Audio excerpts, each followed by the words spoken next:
एक साथ 9 देशों पर हमला, पूरा का पूरा मिडिल ईस्ट, पूरे गल्फ कंट्रीज एक आग के ऊपर बैठा हुआ है।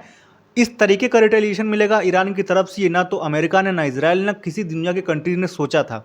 ईरान ने जैसा बोला था कि अगर हम पे अटैक होता है तो हम मिडिल ईस्ट के जितने भी कंट्रीज़ हैं जहाँ पे अमेरिकी बेसेस हैं, वो सबको अपना टारगेट बनाएंगे। ईरान ने जो बोला था वो करके दिखाया। ईरान वेनेजुएला नहीं है, ये बात ईरान ने बता दी है।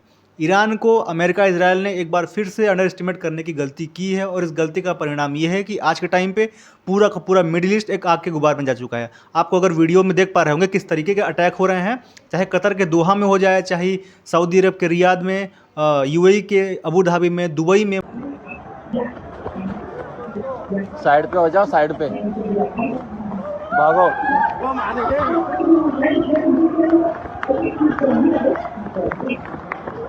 मैप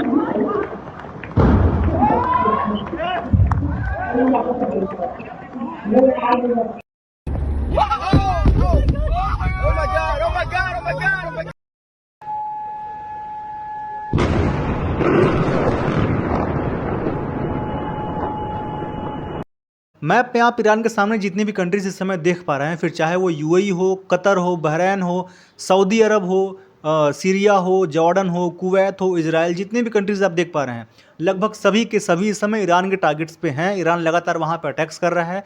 उन कंट्रीज़ में जहाँ पे अमेरिका के बेसेस हैं वहाँ पे अटैक कर रहा है। सिविलियंस के ऊपर भी इस समय लगातार अटैक हो रहे हैं।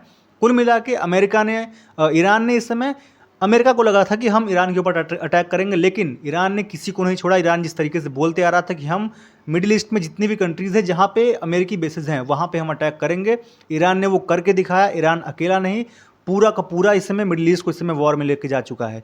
अब ये कोई एक दो कंट्रीज़ का वॉर नहीं है, ये एक रीजनल वॉर बन चुका है।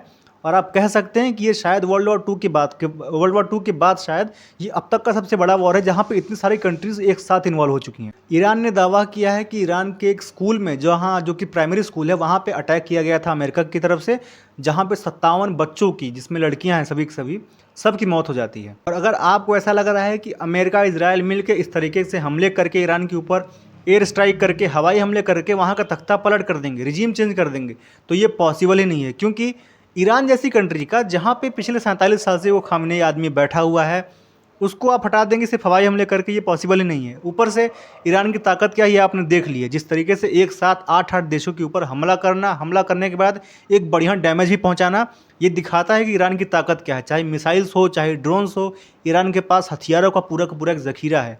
ईरान ने तो यहाँ तक कह दिया कि अभी हमने जो भी मिसाइल फायर किए हैं, जो भी हमने हमले किए हैं, वो सब कबाड़ मिसाइलें थी, मतलब ख़राब थी, पुरानी थी। इस तरीके से ये मतलब बताने का प्रयास है कि हमारे पास अभी जो नए मिसाइल्स हैं, या फिर जो हमारे पास जो ताकतवर हथियार हैं, वो अभी पड़े हुए हैं। तो ये धमकाने का प्रयास था। बाकी राइटर्स की तरफ से एक समय न्यूज़ निकल के आती है कि ईरान के जो डिफेंस मिनिस्टर हैं और जो रिवोल्यूशनरी गार्ड के कमांडर हैं, वो दोनों मारे जाते हैं।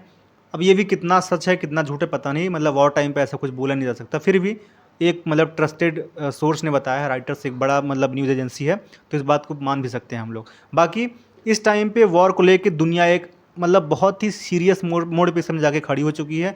इस समय एक ऐसा वॉर चल रहा है जहाँ पे एक साथ 8 से लेकर 10 कंट्रीज़ एक साथ एक ही युद्ध में घुस चुके हैं। वहाँ के आप पूरे मिडिल ईस्ट की बात करेंगे, वहाँ पे ईरान है।